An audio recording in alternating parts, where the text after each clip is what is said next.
Coucou! Bon, j'espère que vous allez bien. Moi, ça va bien. Je me mets au chaud parce que hier c'était tempête, aujourd'hui c'est la neige. Même si c'est pas encore au pied de ma porte, ça ne serait tardé. Donc, je reste tranquille, je me repose bien au chaud et surtout je viens vous partager ces 15 derniers jours où je suis pas venue parce que j'étais en train de lire aussi un livre qui était très intéressant et dont j'avais envie de vous partager mon ressenti sur ce livre sur ce qu'on a pu me conseiller, parce que c'est quelqu'un d'entre vous d'ailleurs qui m'a conseillé ce livre qui s'appelle Le meilleur antidouleur, c'est votre cerveau. Et il est vraiment top parce que ça m'a permis de m'ouvrir sur d'autres choses, même si j'avais déjà fait une vidéo sur la douleur, et puis vous connaissez par rapport à l'hypnose, ça. C'est encore autre chose, ça, c'est une autre aventure, une autre façon de comprendre comment fonctionne notre cerveau et comment on entretient certaines douleurs. Voilà comment je l'ai perçu en tout cas.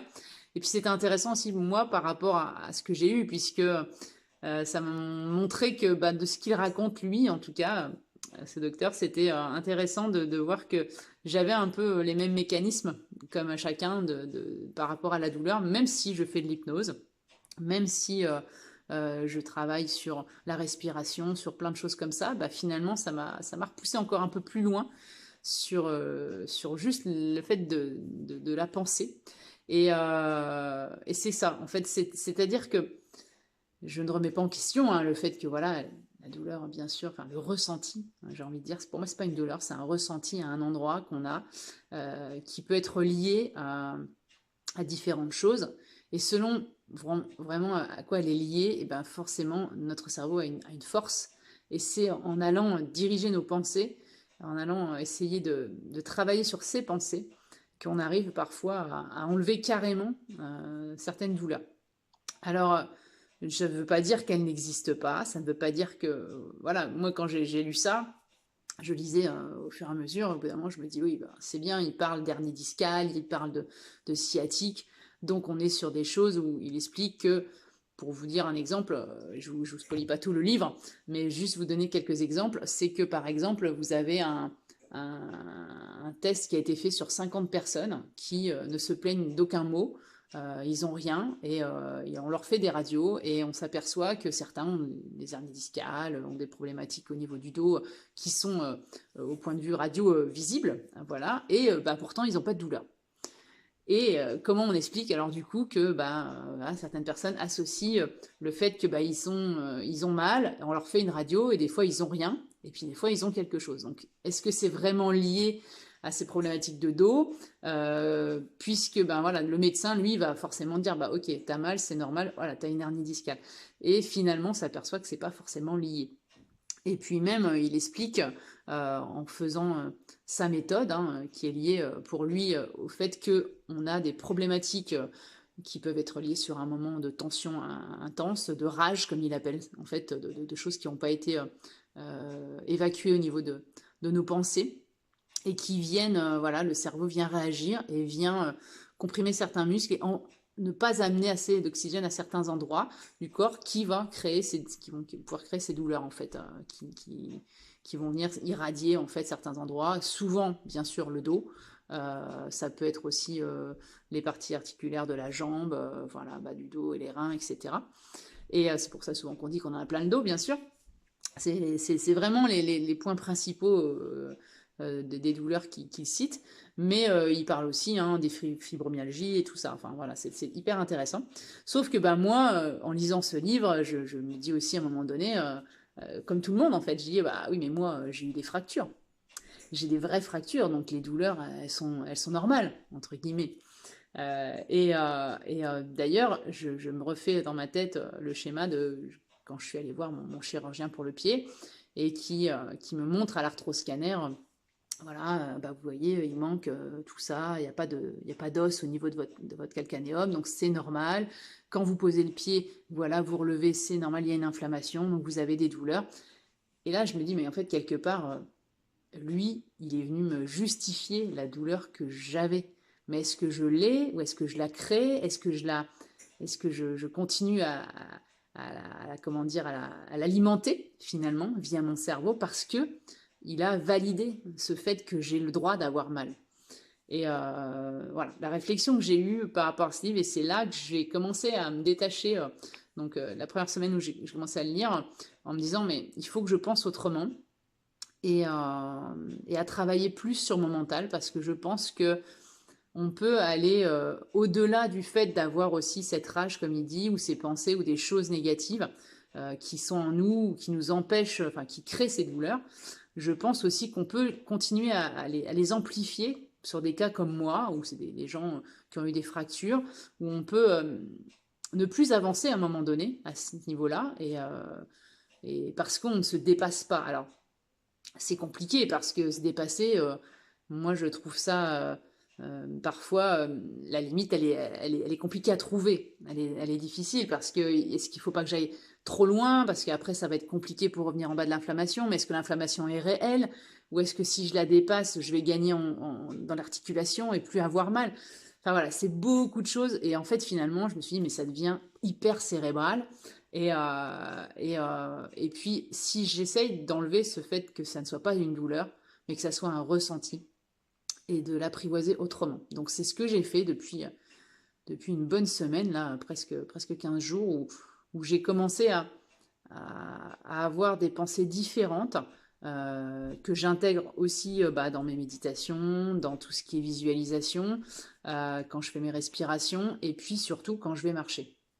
Il m'est arrivé quasiment là depuis une semaine, plus d'une semaine même, à sortir de chez moi où quand je démarre, j'ai très mal. Si vous me voyez marcher au démarrage, vous allez me dire, bon, c'est bon, elle va marcher 100 mètres et elle revient parce que c'est pas possible. En fait, je marche d'une manière vraiment très saccadée où j'ai envie de dire, donc pas la douleur, mais mon ressenti au niveau du pied est difficile. Il y a des blocages. Donc je n'arrive pas à aller plus loin. Et puis finalement, en avançant comme ça au fur et à mesure sur 50, 100 mètres, je me dis petit à petit, je visualise le fait que mon pied, que mon os est en reconstruction, que je peux dérouler le pied et j'essaye d'aller visualiser les marches que je faisais avant mon handicap. Et qu'il y ait des blocages de ce pied et que je peux marcher mieux et que je peux avancer et que je puisse enfin marcher comme tout le monde. Et ça fonctionne plutôt pas mal. J'ai eu quand même quelques expériences où je trouve que je marche de mieux en mieux. J'espère bientôt pouvoir vous filmer d'autres choses et vous montrer un peu comment ça fonctionne.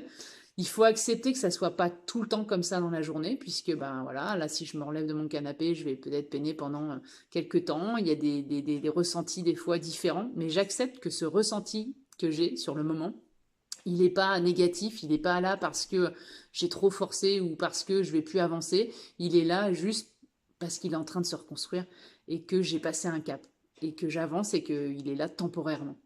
Et ça, c'est hyper important. Ça me permet d'aller de l'avant, de me challenger, d'avancer encore plus. Et je pense que c'est une méthode qui est encore à rajouter à tout ce que je mène déjà comme combat pour tout ça, pour pouvoir marcher normalement. En tout cas, ça m'a remotivée, ça m'a donné une autre vue de cette douleur pour les autres aussi. Donc j'espère que ça vous aidera. En tout cas, n'hésitez pas à acheter ce livre et à aller le lire. C'est franchement, moi je trouve ça hyper intéressant parce que pendant des années, j'ai entendu beaucoup et j'entends encore des gens qui veulent absolument valider le fait qu'ils aient mal et qui refusent de se dire, ça, quand on vient leur dire c'est dans votre tête, parce qu'il y a beaucoup de médecins qui vous disent que c'est dans votre tête, c'est pas comme ça à la limite qu'il faudrait qu'on nous le dise. C'est pas que c'est dans votre tête, c'est que oui, c'est notre mental qui réagit. Notre mental a une force vraiment incroyable pour aller enlever certaines alarmes qu'il met. Mais s'il met des alarmes, des fois, c'est pas forcément lié à l'endroit où vous avez mal. C'est peut-être lié à d'autres choses. Et c'est ça le message de ce livre avant tout, c'est de peut-être aller chercher, pour moi, le positif pour essayer de sortir de ces petites problématiques-là, qui ont pu aussi, à force de dire que j'ai eu cet accident, que j'ai mal à ce pied, et que ça va pas se passer. Hein. Et puis aussi, il y a d'autres qui, je sais, vous pouvez vous dire, tiens, j'ai mal au dos, j'ai des soucis, et là, j'ai pu échanger dernièrement avec quelqu'un qui me disait ça, qui avait des problèmes de dos, et puis d'un seul coup, elle se retrouve dans un monde où elle est bien, elle est heureuse, elle peut aller marcher, elle peut faire des choses incroyables, et puis elle se rend compte que le mal de dos, il s'en va. Parce qu'elle est libérée, parce qu'elle est bien, et c'est ce que moi j'ai pu aussi faire maintes fois quand je suis avec des gens que j'aime, où je suis bien, où je suis vraiment heureuse. Je vois que je peux parcourir des choses incroyables, et tout comme dans ma forêt, tout comme dans mes montagnes.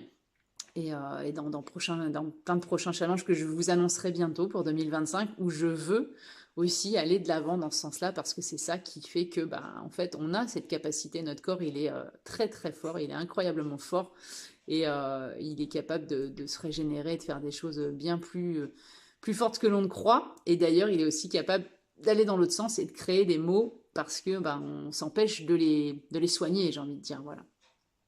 Donc voilà, c'était ça, surtout dont je voulais échanger avec vous. Puis je voulais aussi vous parler bah, de mes petites choses que j'ai mis en place sur la partie alimentaire, ce qui est quand même assez importante pour moi, hein, comme vous le savez. Bon, j'ai pas changé de régime, hein, je suis toujours carnivore, et ça sera pour toute ma vie, tellement j'en suis heureuse. Et voilà, c'est justement une alimentation qui permet bah, de s'écouter beaucoup, et de se comprendre. Et c'est ça que j'ai encore découvert ces derniers temps, parce que je sais que bah voilà, elle me convient, que ce que je mange, c'est très bien pour moi. Mais je sentais que j'avais des soucis digestifs, intestinaux un peu, alors qui sont liés, je sais, hein, au fait que bah, il y a eu l'opération, j'ai eu des antibiotiques qui m'ont été injectés à ce moment de l'opération, puisque ils n'ont pas le choix, hein, dès l'instant que vous avez des broches au niveau de vos membres, et qu'ils ouvrent pour éviter tout risque d'infection, ils sont obligés de se prémunir et de vous injecter des antibiotiques. Et puis bah, comme vous le savez, il y a 3 semaines de ça, j'ai quand même dû prendre les anti-inflammatoires pour éviter la calcification qui se crée dans mon coude. Et bah forcément, ça a créé des désagréments intestinaux. Donc, j'ai laissé passer un petit peu en me disant que ça allait changer. Et puis, je sentais bien qu'au niveau digestif, il y avait quelque chose, une petite intuition qui faisait que ça passait pas pour moi et qu'il fallait que je change certaines choses. Et, euh, et en fait, il y a quelque chose qui me parle, ce qui est très, très rigolo, parce que je suis beaucoup de podcasts sur YouTube, sur les réseaux, sur l'alimentation carnivore, hein, sur les échanges, les interviews qu'on peut avoir. Et souvent, ça va pas dans le sens dans lequel j'ai décidé de partir, mais justement, parce que je l'ai pas fait pas exprès, hein, mais ça me parle pas en fait, moi. C'est-à-dire que souvent on entend parler de one meal a day, on entend parler de 2 repas par jour, ce que je faisais moi actuellement, parce que ça vient naturel. Alors c'est vrai que naturellement, moi, quand je suis passée en carnivore il y a bientôt 2 ans, j'ai petit à petit, on va dire au bout de 3-4 mois, passé en 2 repas par jour, ça me suffisait très bien. J'aimais bien aussi manger très tôt, là, en fin d'après-midi, pour avoir un jeûne assez long bah, avec ma nuit. Et donc c'était quelque chose qui me parlait en fait, parce que mon corps était dans ce sens-là. Sauf que bah, après la chute, forcément, à l'hôpital, je suis venue sur des repas 3 fois par jour. Et puis, même, je m'alimentais beaucoup en gras entre deux. J'avais besoin. Les protéines, il y a eu des moments où j'en ai pris beaucoup. Du gras, il y a des moments où j'en ai pris beaucoup. Puis après, c'est redescendu. Donc, c'est vraiment une écoute de nos sensations, quoi. Et c'est ce que j'ai fait. Je me suis beaucoup écoutée. Et puis bah là, même si quand je suis revenue chez moi après l'hôpital, j'ai repris ce côté 2 repas par jour, dès l'instant où j'allais plus au centre de rééducation, ça m'allait bien, parce que bah voilà, au niveau de mon rythme, au niveau de, je trouvais que c'était plutôt pas mal. J'arrivais pas à retrouver un repas que je pouvais remanger le midi. Sauf que même quand j'ai essayé une fois de repartir un peu en 3 fois par jour, j'y arrivais pas, parce que voilà, il me manquait cet appétit. Euh, et là, je me suis dit non, il y a quelque chose encore à creuser à ce niveau-là, parce que ça ne va pas, parce que je ne digère pas. Et pour vous dire, hein, j'avais même des moments, alors c'est pas des gros troubles digestifs, mais j'avais quand même des reflux, même 4-5 heures après mes repas. Bon, j'ai fait un test, la candidose est revenue. Alors je pensais pas, moi je me suis dit je suis en carnivore, je me suis dit bah c'est pas possible. Et en fait, si, après échange avec Salomé, qui m'a dit en effet que si, je pouvais, hein, par rapport à l'hôpital, l'opération, les chocs, tout ça, ça peut créer comment dire, une candidose, et c'est ce qui est le cas. J'ai refait le test et donc c'est le cas. Donc je me suis remis sous chlorophylle depuis là 4 jours, 4-5 jours. Et puis surtout, ben, j'ai continué dans le sens de ces histoires de 3 repas par jour. Je pense que j'en ai besoin parce que il fallait que je m'alimente moins en quantité pendant les repas, que je descende un peu mon assiette au niveau voilà, de ma prise du matin, midi et soir. Il fallait que je la répartisse d'une manière à ce que j'ai cette faim, hein, voilà, d'arriver sur le repas du midi, mais il suffisait que je mange moins de protéines aussi, comme je pouvais le faire avant. Et ça a été franchement plutôt pas mal. Ça fait plus d'une semaine que je fais ça. Ça va bien, je suis beaucoup mieux, j'ai beaucoup moins de problèmes de digestion, mon appétit est là, c'est pas des grosses faims mais ça va, ça se passe bien. Et je pense que ça va être vraiment mieux aussi au niveau de mon assimilation. Parce que je suis persuadée que faire des gros repas, alors peut-être que, en tout cas, ça me parle qu'à moi, hein, c'est mon expérience, encore une fois, hein, dans la situation dans laquelle je suis, en tout cas, parce que comme je vous le disais, avant mon accident, ça fonctionnait bien, hein, mais en tout cas, aujourd'hui, moi, j'ai des besoins en protéines, certainement, voilà, pour me reconstruire aussi importantes, que ça soit au niveau des muscles, au niveau de la musculation que je fais, de la reconstruction de mon corps, au niveau osseux. Et je pense que le fait d'avoir ces apports beaucoup plus fractionnés me permettent au moins de mieux assimiler mes protéines plutôt que de les avoir dans un espèce de gros bol alimentaire où, je sais pas, je venais m'ingérer peut-être 40 ou 50 grammes allez, peut-être pas, 40 grammes de protéines par repas, et où finalement c'était trop pour moi, et je sais pas ce que je gardais là-dessus. Donc, en tout cas, mon corps, il n'était pas forcément fan puisqu'il n'appréciait pas au niveau de ma digestion, il digérait très mal les choses. Et là, ça va mieux. Donc voilà, en tout cas, n'hésitez pas, je trouve, à essayer d'aller toujours affiner les petites choses. Alors, c'est pas de changer tout le temps, c'est juste que ben, ouais, quand il y a quelque chose qui va pas, c'est qu'il y a une raison. Et essayer de trouver cette raison, bah voilà. En tout cas, mettez-y le temps, hein, j'ai envie de dire, c'est pas parce que c'est vrai que quand on se met à faire quelque chose, des fois il faut un peu de temps pour que ça se mette en place, donc ou quand on a un gros changement, et pareil, il y a des phases aussi où c'est un peu compliqué, donc il faut laisser le temps au corps de s'habituer aussi, hein, bien sûr. Puis d'être tout le temps à son écoute, puisque voilà, une fois qu'il sera dans un bon fonctionnement, vous le ressentirez, et puis peut-être qu'un jour ça changera.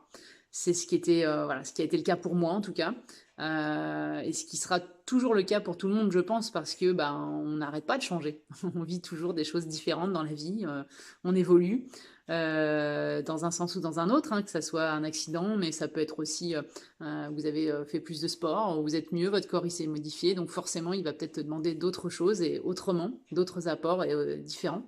Donc bah voilà, toujours rester à l'écoute de son corps et de son bien-être. Sinon, pour le reste, ben, tout va bien. Je continue les douches froides, c'est plutôt top, je trouve. Au niveau de la thermorégulation, c'est génial. Énergie, j'ai fait des petites pauses de temps en temps, de jours, et ça se passe bien pour la reprise, il n'y a pas de problème. Voilà, surtout que l'hiver arrive, donc ça va être plutôt top aussi, je pense. Au niveau de la mise à la terre, ben, je pense une bonne chose aussi. Je trouve qu'au niveau sommeil, c'est très bien. Alors je sais pas si, en effet, hein, quand je mène beaucoup de choses en même temps, si le fait d'avoir la mise à la terre, la douche froide, les repas là qui ont changé au niveau de digestion, tout ça. En tout cas, depuis le début de la semaine, j'ai beaucoup plus d'énergie. Je suis moins fatiguée, je mène plus de choses. J'ai l'impression de retrouver un peu euh, ouais, c'est ça, une énergie beaucoup plus forte, moins de fatigue. Parce que c'est vrai que, alors, j'avais eu l'opération, peut-être que ça m'a fatiguée, il y avait les douleurs à gérer. Alors, j'ai toujours des douleurs au niveau du coude et du pied. Enfin, voilà, j'ai toujours ces ressentis, on va dire, voilà, quand je bouge. Au niveau comment dire, de la mobilité, j'ai pas l'impression que ça bouge de beaucoup, mais voilà, j'ai la flexion, ça avance tranquille, il n'y a pas de grosse progression, mais je ne m'en fais pas parce que je pense que les choses peuvent se débloquer par la suite. On a des petites choses avec le kiné qu'on veut mettre en place au mois de janvier, donc on verra ça. Et puis bah voilà, je suis voilà, assez en forme pour mener plein de choses à côté et je suis en train de vous préparer mes futurs challenges 2025. Je vous présenterai ça à la nouvelle année et j'espère que bah, voilà, vous allez me suivre pour ça, ça sera super. Et j'ai hâte de vous présenter tout ça. Voilà, voilà. Bah écoutez, je vous souhaite une bonne fin de week-end. J'espère que vous avez meilleur temps que chez moi. Sinon, bah profitez de rester au chaud et de faire du cocooning ce dimanche. Et puis je vous dis à la semaine prochaine.